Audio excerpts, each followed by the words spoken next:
नमस्कार, मैं अशोक कुमार पांडे और स्वागत है आपका द क्रेडिबल न्यूज पर। बंगाल में चुनाव चल रहा है कि लड़ाई चल रही है कि जंग चल रही है या कुश्ती चल रही है, यह कह पाना बड़ा मुश्किल काम है। खास तौर पर ममता बनर्जी जी और अमित शाह जी के बीच में जिस तरह से डायलॉग्स दिए जा रहे हैं और लिए जा रहे हैं, उसको देखकर ऐसा लग रहा है कि भारतीय डेमोक्रेसी का हाल बहुत बुरा है। बम्पर वोटिंग हुई, 90% वोटिंग क्रॉस कर गई। तमिलनाडु में भी बम्पर वोटिंग हुई है और कहा यह जा रहा है कि एसआईआर में जो इतने ज्यादा लोगों का नाम निकाल दिया गया, उसकी वजह से वोटिंग इतनी बम्पर हुई है। हालांकि शक इसमें किया जा रहा है कि कुछ गड़बड़ियां भी हुई हैं। लेकिन एक बात मैं बता दूं, जितना तमाशा इस बार हुआ है, जितनी नौटंकी हुई है, ऑफिसर से लेके पुलिस से लेके जाने कितने वीडियोस हैं। किसी में बीएसएफ का आदमी तृणमूल कांग्रेस के कार्यकर्ता को मार रहा है, किसी में कुछ, एसआईआर में इतने लोगों का नाम कट गया। ये सारा तमाशा आप जानते हैं। अगर इतने सब के बावजूद ममता बनर्जी कुर्सी पर वापस आ गई तो आप समझिए अमित शाह, नरेंद्र मोदी और भारतीय जनता पार्टी की इससे बड़ी हार नहीं हो सकती। डायलॉग्स पे आऊं उसके पहले हमारे नरेंद्र मोदी जी जाते हैं और 10 रुपए की झाल मुड़ी खाते हैं। झाल मुड़ी हमारे यहां यूपी में उसको हम लोग भूजा कहते हैं।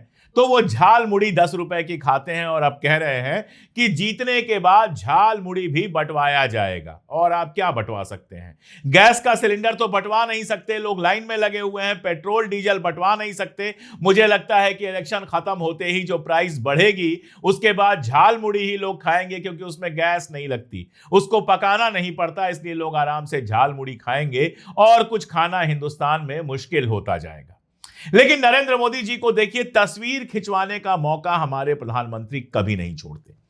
शायद कोई मॉडल या जो टिकटॉक बनाते थे, अब तो टिकटॉक बैन हो गया है, जो रील्स बनाते हैं, वो शायद कोई मौका छोड़ दें फोटो खिंचाने का। बहुत सारे लोग, मैं कहीं घूमने जाता हूं तो देखता हूं कि सामने समंदर है खूबसूरत, सामने सूरज ढल रहा है या सूरज उग रहा है, पक्षी उड़ रहे हैं, शानदार पहाड़ है, ग्रीनरी है ना, कुछ नहीं देखना है। बस मोबाइल लेके इधर से उधर से लगातार सेल्फियां खींचते चले जाते हैं, जैसे किसी अच्छी जगह पर घूमने गए हैं तो सिर्फ सेल्फी खिंचाने गए। मेट्रो में बैठे तो सेल्फी, खाना खाने बैठे तो खाना ठंडा हो रहा है, लेकिन पहले सेल्फियां खींची जा रही हैं कि ये वाला खाना हम खा रहे हैं। कई बार लगता है कि नरेंद्र मोदी जी और बाकी लोगों में जो ये सेल्फी वाली दुनिया है, उसमें सिर्फ इतना ही फर्क है कि सेल्फी वालों को अपने मोबाइल से फोटो खींचनी पड़ती है, लेकिन नरेंद्र मोदी जी के लिए वो कहीं भी चले जाएं, झाल मुड़ी खाने जाएं या कहीं जाएं, 10-15 कैमरे आसपास होते हैं उनको शूट करने के लिए। तो गंगा में वो आराम से नाव की सवारी कर रहे थे और उसकी खूबसूरत वीडियो, उसके खूबसूरत तस्वीरें लगातार पोस्ट हो रही हैं ट्विटर पर और दिखाया जा रहा है नरेंद्र मोदी जी नदी में आराम से बड़ी खूबसूरत सी नाव पर घूम रहे हैं। दिल्ली छोड़ दी है उन्होंने, कोलकाता में बैठे हुए हैं सिर्फ बंगाल का चुनाव जीतने के लिए, जिस समय सारी दुनिया के नेताओं को यह चिंता है कि स्ट्रेट ऑफ हॉर्मुज से हमारी जहाज कैसे निकलेगी। उनको यह चिंता है कि ईरान अमेरिका में लड़ाई कैसे खत्म होगी। उनको यह चिंता है कि हमारे देश का व्यापार किधर जाएगा। हमारे देश में प्रधानमंत्री की सिर्फ एक चिंता है कि चुनाव कैसे जीता जाएगा। जब चुनाव हो जाएगा, जीत हार हो जाएगी, तो फिर से गोदी मीडिया और उनके चेले चपाटे जो भरे हुए हैं सोशल मीडिया पर, वो कह देंगे कि देखिए हमारे विश्व गुरु हैं। आज एक वीडियो आया और वो वीडियो जो है अमेरिका से आया है और इस वीडियो में राम माधव बैठे हुए हैं, जो भारतीय जनता पार्टी के बड़े नेता हैं और राष्ट्रीय स्वयंसेवक संघ के भी बड़े नेता हैं। वो बेचारे पैर हिलाते हुए, लगातार पैर हिल रहा है, जिससे ये समझ में आ रहा है कि बेचारे कॉन्फिडेंस बिल्कुल खो चुके हैं और वो कह रहे हैं कि अमेरिका के कहने पर हमने सब किया। अमेरिका ने कहा ईरान से तेल खरीदना बंद कर दो, हमने बंद कर दिया। अमेरिका ने कहा रूस से तेल खरीदना बंद कर दो, हमने कर दिया। हमारे ऊपर 50% टैरिफ लगा, हम बिना कुछ कहे उसको भी बर्दाश्त कर गए। बताइए अमेरिका को खुश करने के लिए हम और क्या करें?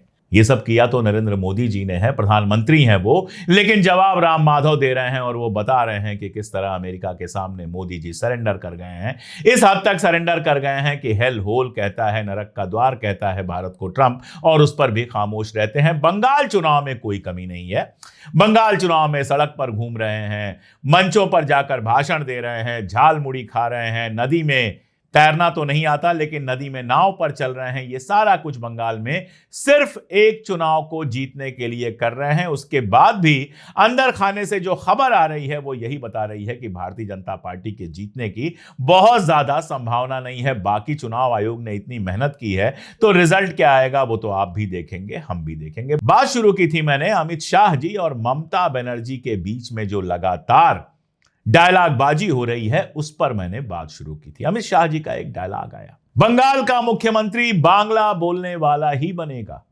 अब ममता बनर्जी से अच्छी बांग्ला कोई क्या बोलेगा? वो हिंदी भी बांग्ला में बोलती हैं, अंग्रेजी भी बांग्ला में बोलती हैं। अगर कोई और लैंग्वेज उनको आती तो वो भी शायद बांग्ला में ही बोलती, वो तो बांग्ला में ही बोलती हैं। असल में अमित शाह जी कहना चाह रहे थे कि हम बाहर से किसी को, हिंदी वाले को, यूपी बिहार वाले को वहां मुख्यमंत्री नहीं बनाएंगे, किसी बंगाली को ही मुख्यमंत्री बनाएंगे। अब देखिए आप, ये डायलॉग आया और उसके बाद डायलॉग आया कि ममता जी आपका वक्त अब पूरा हो चुका है। पिछली बार चुनाव में नरेंद्र मोदी जी ने दीदी ओ दीदी का नारा लगाया था। नतीजा यह हुआ कि दीदी तो बंगाल की कुर्सी पर जमी रह गई, भारतीय जनता पार्टी सत्ता तक नहीं पहुंच पाई। इस बार अमित शाह जी नारे लगा रहे हैं और बंगाल की जनता उसका क्या जवाब देगी वो देखा जाएगा। लेकिन भक्त और भारतीय जनता पार्टी का आईटी सेल क्या कर रहा है वो तमाशा जरा देख लीजिए, फिर बताता हूं कि ममता बनर्जी कैसे और क्या जवाब दे रही हैं। एक आईडी है वॉइस ऑफ हिंदू। अब देखिए, जितनी ये फर्जी आईडीज हैं जिसमें अपना चेहरा शक्ल ये लोग नहीं दिखाते हैं और भारतीय जनता पार्टी के लिए काम करते हैं, वो ऐसे ही नाम रख लेते हैं। तो इन्होंने नाम रखा वॉइस ऑफ हिंदूज। इन्होंने एक तस्वीर लगाई एक्स पर, बड़ी खूबसूरत सी तस्वीर, और इनका कहना यह है कि मैं हनीमून पर था। जाहिर है अपनी पत्नी के साथ ही हनीमून पर गए होंगे, लेकिन बंगाल में वोट डालने के लिए मैं हनीमून अधूरा छोड़कर लौट आया और मैंने भारतीय जनता पार्टी को वोट दिया। अब यह अच्छी बात है, बहुत सुंदर बात है। वोट देना एक नागरिक कर्तव्य है हमारा। डेमोक्रेसी में वोटिंग जो है वो हमारा फर्ज है और अपना फर्ज तो निभाना ही चाहिए। कई बार हम भी बहुत जरूरी काम होते हैं लेकिन वो छोड़कर पहले वोट देते हैं, उसके बाद कोई और काम करते हैं। बस एक गड़बड़ है, इस तस्वीर में पीछे जो बोर्ड लगा हुआ है उस पे हावड़ा लिखा हुआ है और हावड़ा में जो वोटिंग है वो 29 अप्रैल को है, 29 अप्रैल को है। यानी ये जनाब अपना हनीमून छोड़कर अपनी अहलिया के साथ, अपनी वाइफ के साथ दावा करते हैं कि वोट डालने गए थे, लेकिन जांच करने पर पता यह चलता है कि इनकी जो पत्नी जिनकी तस्वीर इन्होंने लगाया हुआ है वो तो एआई है। एआई से वो तस्वीर जनरेट की गई और तस्वीर जनरेट करके बैकग्राउंड में बंगाल का एक बोर्ड लगाया गया। शायद इनको बांग्ला भी नहीं आती है इसलिए इनके समझ में नहीं आया, इन्होंने हावड़ा का बोर्ड लगा दिया जहां पर 29 अप्रैल को चुनाव होना है। तो ऐसे फर्जी पोस्ट और ऐसी फर्जी बातों से माहौल बनाया जा रहा है। गोदी मीडिया के एंकर लिख रहे हैं कि हमारी मेड बंगाल वोट देने गई है और उसका कहना है कि अगर हम मोदी जी को वोट नहीं देंगे, भाजपा को वोट नहीं देंगे तो बंगाल जो है वो मुस्लिम प्रदेश बन जाएगा। अरे भाई, बंगाल में आज तक भारतीय जनता पार्टी की सरकार नहीं रही है, कम्युनिस्टों की सरकार रही। उसके पहले कांग्रेस की सरकार थी, कांग्रेस के बाद 40-42 साल कम्युनिस्टों की सरकार रही और उसके बाद से ममता बनर्जी 3 टर्म वहां की मुख्यमंत्री रह चुकी हैं। आजादी के बाद से कभी भी भारतीय जनता पार्टी की सरकार बंगाल में नहीं रही और 70-80 सालों में बंगाल अगर मुस्लिम स्टेट नहीं बना तो अब कैसे बन जाएगा? एक मंत्री महोदय हैं, वो मोबाइल लेकर जाते हैं, नदी की तस्वीर लगाते हैं और कहते हैं मैं बताता हूं कैसे घुसपैठ होती है। तो हुजूर आला, आपको इलेक्शन के टाइम में जो ज्ञान मिला है कैसे घुसपैठ होती है, यह ज्ञान तो आपको 2014 में भी मिल गया होगा जब नरेंद्र मोदी प्रधानमंत्री बने थे। और आपको अगर ज्ञान मिला है तो यह ज्ञान अमित शाह के पास भी होगा, यह ज्ञान नरेंद्र मोदी के पास भी होगा। बीएसएफ से यह ज्ञान शेयर कर लेते और नदी के रास्ते होने वाली घुसपैठ को रोक लेते। आप तो सेंट्रल गवर्नमेंट में हैं, घुसपैठ रोकना आपका काम है। लेकिन आप नाटक देखिए, बिहार में चुनाव होगा तो वहां घुसपैठिए पहुंच जाएंगे, अगर झारखंड में चुनाव होगा वहां घुसपैठिए पहुंच जाएंगे, अभी यूपी में चुनाव होगा वहां घुसपैठिए पहुंच जाएंगे, उड़ीसा में चुनाव होगा वहां घुसपैठिए पहुंच जाएंगे। तो ऐसा लगता है घुसपैठिए भारतीय जनता पार्टी के मेंबर्स हैं, उनके सबसे बड़े सहयोगी हैं। जहां भारतीय जनता पार्टी पहुंचती है वहां सीबीआई, ईडी, इनकम टैक्स और इनके साथ साथ घुसपैठिए भी पहुंच जाते हैं। और मुझे नहीं लगता कि बंगाल की जनता इतनी बेवकूफ है जो घुसपैठ का खेल ना समझती हो। और देखिए आप, अमित शाह बयान देते हैं कि बाबरी मस्जिद नहीं बनने देंगे, और होता यह है, हुआ यह है कि जिस आदमी ने यह घोषणा की कि बाबरी मस्जिद मुर्शिदाबाद में बनेगा, उसका एक वीडियो वायरल हुआ और पता यह चला कि वो कह रहा है कि भारतीय जनता पार्टी ने इसके लिए मुझे पैसे दिए हैं, वो पहले भी भारतीय जनता पार्टी का उम्मीदवार रह चुका है। तो साम दाम दंड भेद जितना कुछ हो सकता है सब करने की कोशिश की जा रही है, और उसके बाद भी बंगाल में जीत अभी बहुत दूर नजर आ रही है। कहते हैं ना, हनूज दिल्ली दूर अस्त, दिल्ली अभी दूर है। तो भारतीय जनता पार्टी के अंदर कहा जा रहा है, हनूज कोलकाता दूर अस्त, कलकत्ता अभी दूर है। खैर, ममता बनर्जी ने यह चुनाव पूरी ताकत के साथ लड़ा है, पूरी जान लगा दी है। इस चुनाव में हर बार लगाती हैं, इस बार भी लगाया है, और जो दावा किया है वो दावा बेहद मजेदार है। वो कहती हैं कि बंगाल जीतने के बाद मैं दिल्ली पर भी कब्जा करूंगी। सत्ता में मेरा इंटरेस्ट नहीं है, लेकिन दिल्ली की सत्ता से भी मैं भारतीय जनता पार्टी को हटाऊंगी। बात बड़ी अच्छी है, कर दे तो हम उनके एहसानमंद होंगे। लेकिन एक सवाल दीदी से भी है मेरा, दीदी दिल्ली से जब आप भाजपा को हटाएंगी तब हटाएंगी, ये सोचिए जरा कि बंगाल में भारतीय जनता पार्टी को लेकर कौन गया था।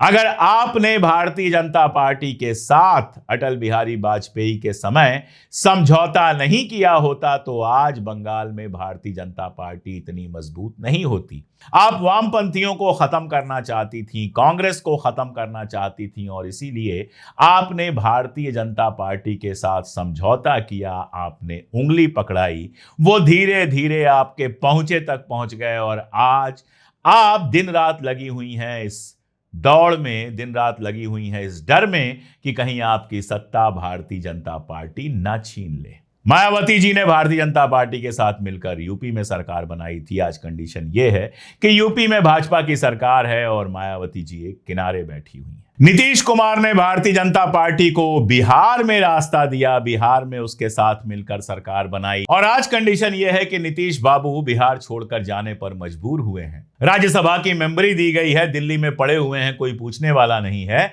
और बिहार की सत्ता पर सम्राट चौधरी भारतीय जनता पार्टी के बैठे हुए हैं।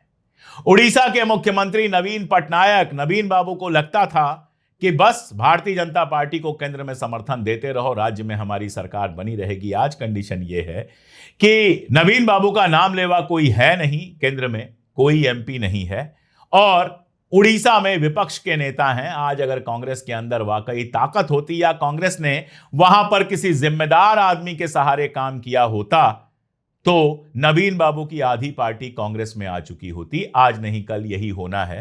तो जिसने जिसने भारतीय जनता पार्टी को उंगली पकड़ाई, भारतीय जनता पार्टी की उंगलियां धीरे धीरे सबके गर्दन तक पहुंची। ममता बनर्जी भी उसका एक एग्जाम्पल है। बस फर्क इतना है कि ममता बनर्जी ने रिश्ता तोड़ा, और रिश्ता तोड़ने के बाद भारतीय जनता पार्टी को सत्ता से बाहर करने के लिए पूरी मेहनत कर रही है। अमित शाह जी कह रहे हैं कि पहले फेज में दीदी के गुंडे घर से बाहर नहीं निकले, मैं गुंडों को बोलता हूं दूसरे फेज में भी बाहर मत आना वरना उल्टा लटका कर सीधा कर दूंगा। वैसे भारतीय जनता पार्टी के एक नेता का दौड़ते भागते हुए, खुद को बचाते हुए कल वीडियो वायरल हुआ था। वो भारतीय जनता पार्टी के नेता थे तो उनको दौड़ाने वाले कौन थे? भारतीय जनता पार्टी के कार्यकर्ता थे या फिर दीदी के कार्यकर्ता थे? ये अमित शाह जी को बताना चाहिए। ये सवाल तो मैं पूछूंगा ही नहीं कि क्या गृहमंत्री को ऐसी भाषा, ऐसी जबान जेब देती है? क्या उनको ऐसी भाषा उनके ऊपर शोभा देती है कि उल्टा लटका दूंगा, सीधा लटका दूंगा? ये सवाल तो मैं पूछूंगा ही नहीं, क्योंकि भाषा का सवाल, जबान का सवाल, तहजीब का सवाल पूरी तरह से खत्म हो चुका है इंडियन पॉलिटिक्स से। जिसको जो मन में आता है वो बोलता है। कांग्रेस के अध्यक्ष नरेंद्र मोदी को आतंकवादी बोल देते हैं। नरेंद्र मोदी तो क्या क्या बोलते हैं आप जानते ही हैं। महुआ मोइत्रा और तमाम सारे लोग नरेंद्र मोदी और अमित शाह के लिए जाने क्या क्या बोल रहे हैं, और अमित शाह जाने क्या क्या बोल रहे हैं टीएमसी और कांग्रेस के लिए। तो भाषा, जबान, ये सब तो बेकार की बात हो गई है। जिसको जो मन में आता है वो बोलता है। लेकिन बंगाल का चुनाव कई मामलों में बहुत इंटरेस्टिंग रहा है। सबसे मजेदार ये रहा है कि हमेशा शाकाहार की बात करने वाले, नॉनवेज की दुकान बंद कराने वाले, मुसलमानों के ऊपर नॉनवेज के नाम पर हमला बोलने वाले, ज्यादा पुरानी बात नहीं है, धीरेन्द्र शास्त्री का प्रोग्राम प्रोग्राम था कोलकाता में, वहां कुछ मुस्लिम वेंडर्स जो थे वो पैटीज बेच रहे थे, चिकन पैटीज बेच रहे थे, और उस समय उनके ऊपर हमला हुआ था। जब वो रिहा हुए तो भारतीय जनता पार्टी ने उनका स्वागत किया था। और उसी बंगाल में अब भारतीय जनता पार्टी के नेता मछली खाते हुए फोटो खिंचा रहे हैं और हिमंता बिस्वास कह रहे हैं मैं दीदी से किलो भर ज्यादा मटन खाऊंगा। तो मजेदार है, यूपी में चुनाव हो तो शाकाहारी बन जाओ, बंगाल में चुनाव हो तो मांसाहारी बन जाओ, कहीं भाषण देने जाओ तो गोरे हो जाओ, कहीं भाषण देने जाओ तो काले हो जाओ। भारतीय जनता पार्टी जो ये खेल खेल रही है, ये बंगाल के मतदाता समझेंगे या फिर दीदी लंबे समय से सत्ता पर रह चुकी हैं उनको अब हटाएंगे, ये तो आने वाला वक्त बताएगा। लेकिन अभी इतना कहा जा सकता है कि इतने सब तमाशे के बावजूद भारतीय जनता पार्टी बंगाल का मैदान जीतती हुई नजर नहीं आ रही है। तमिलनाडु को तो छोड़ ही दीजिए, तमिलनाडु से तो भारतीय जनता पार्टी का सफाया बिल्कुल तय है। आपको क्या लगता है? और खासतौर पर अगर आप बंगाल से हैं तो आपको जमीन पर क्या दिखाई दे रहा है, कमेंट्स में जरूर बताइएगा। आज के लिए इतना ही, बहुत शुक्रिया।